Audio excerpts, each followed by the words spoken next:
Get ready for the dictation. Start.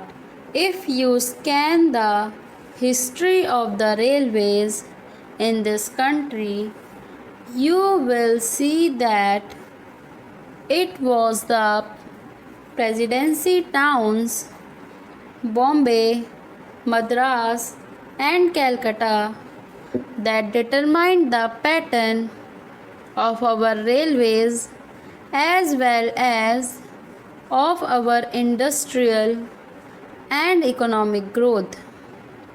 The British, when they landed in this country, established trading centers called forts. In Chennai, it was Fort St. George. In Kolkata, it was Fort St. Williams, and in Mumbai, it was merely a fort, and there was one in Surat also.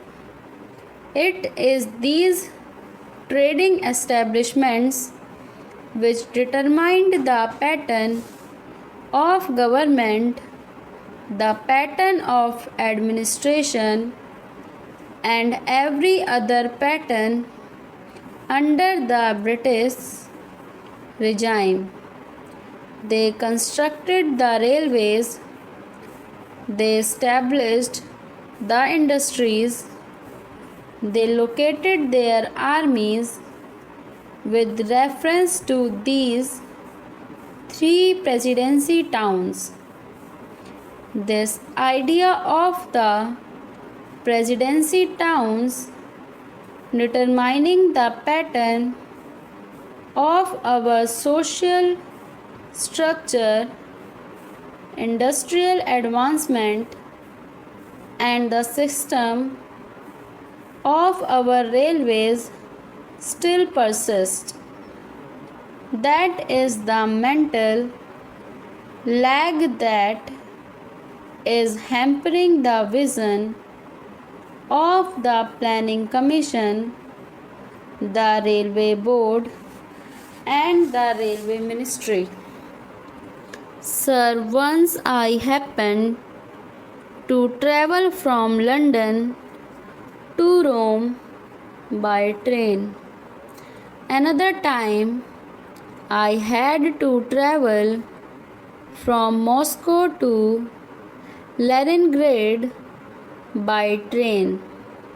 Now, where did I find on the continent of Europe lines of varying breadth? It is all a uniform gauge. So is it in Russia? It may be 6 feet there. In America, in every industrially advanced country, you find that the gauge is uniform. This very country which ruled us, namely the United Kingdom, had inside its border a uniform gauge, but they inflicted 3 systems of gauge on India. They thought that would perpetuate what is called their domination, or in the negative sense that it would impede the industrial and economic growth of India. Secondly, it would make India always the customer and purchaser of lines and locomotives and rolling stock from the United Kingdom.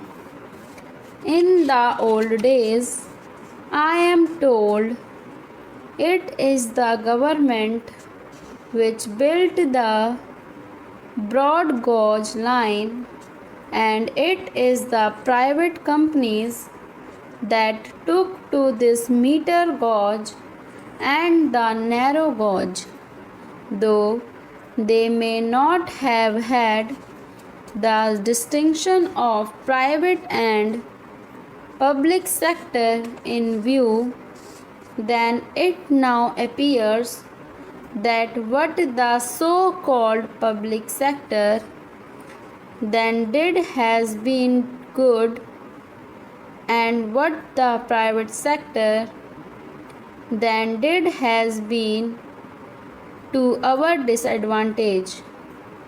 I would appeal to these agencies to introduce a uniform gauge throughout India.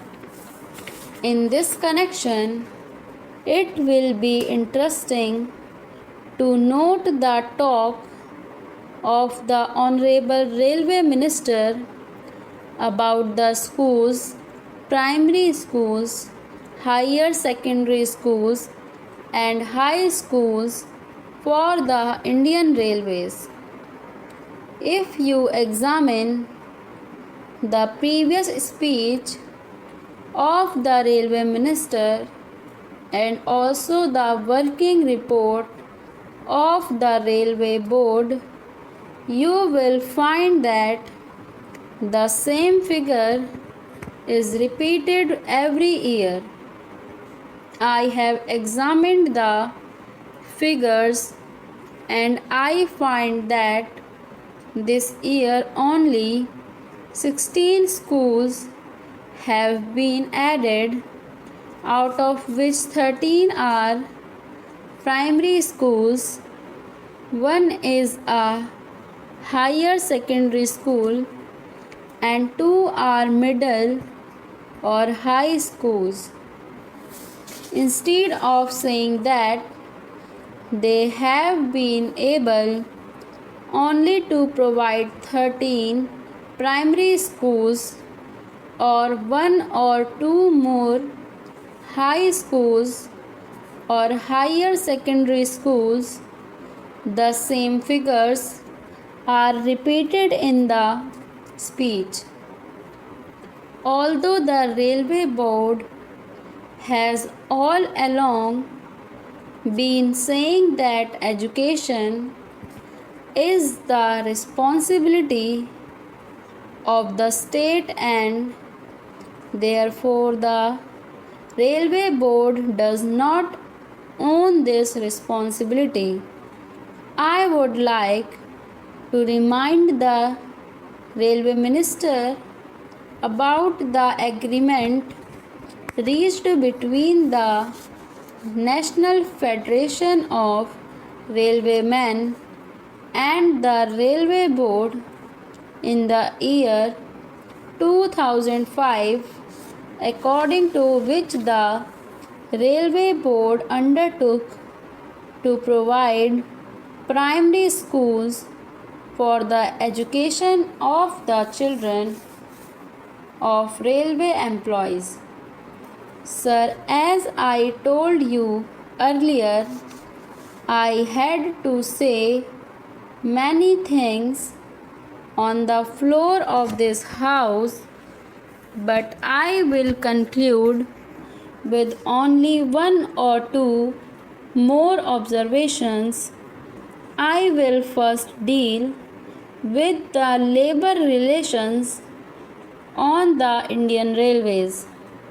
I slightly differ from my honorable friend when he quoted me as saying that the permanent negotiating machinery has completely failed.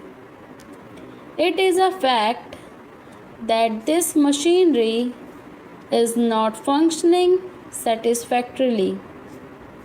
At certain places, it has failed. There is no doubt about it.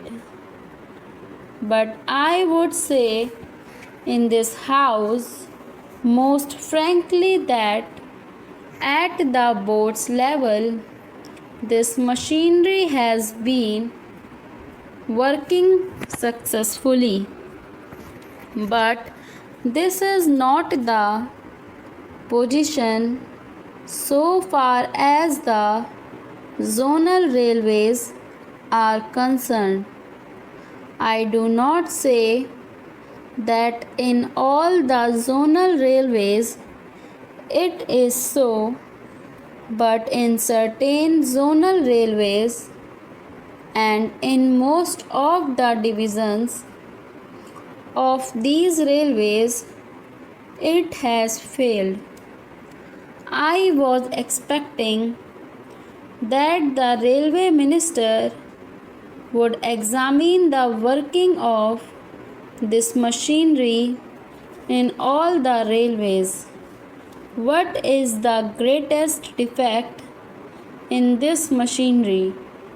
This machinery suffers to the extent that at the board level, if there is difference of opinion between the railway board and the railway labor, no arbitration machinery is provided to settle the disputes.